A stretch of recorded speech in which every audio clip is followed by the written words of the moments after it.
Don't you just hate it when your computer turns on? You can hear the fans worry, but the screen is just black.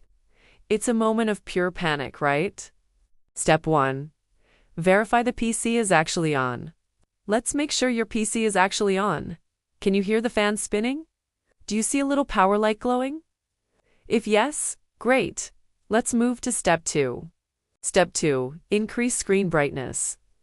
This might sound simple, but try increasing your screen's brightness. Press FN plus brightness. Many black screens are just very dim. Still nothing. Time for a pro trick? Step 3. Reset the video driver, reset the graphics card. This will reset your graphics card and resolve display issues.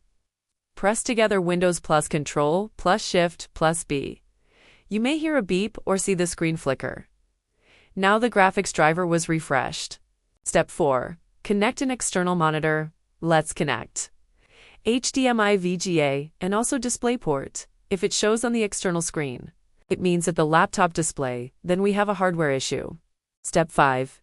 Check if Windows actually loaded. Press Ctrl plus Alt plus Del. If the options screen appears, Windows is running. Step 6. Use advanced recovery options. We can also use the advanced recovery tools.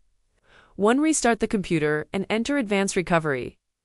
2. Select troubleshoot. 3. Click advanced options. 4. Choose startup repair, then select uninstall latest update. If Windows indicates that the most recent update may be causing the issue, uninstall it.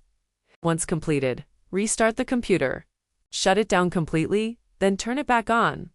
Step 7. Restore the desktop using Task Manager. If the screen is still black but the cursor is visible, press Ctrl plus Shift plus ESC. 2. Open Task Manager, click Run a new task type. Explorer.exe, click OK. Boom. The desktop should be the first thing that appears. Step 8. Force restart. Last resort, hold power button for 10 to 15 seconds. Wait 10 seconds, power on again. Hope that helped. Follow 4 more tech tips. Don't miss the next episode. User forgot email account. What to do step by step. Goodbye.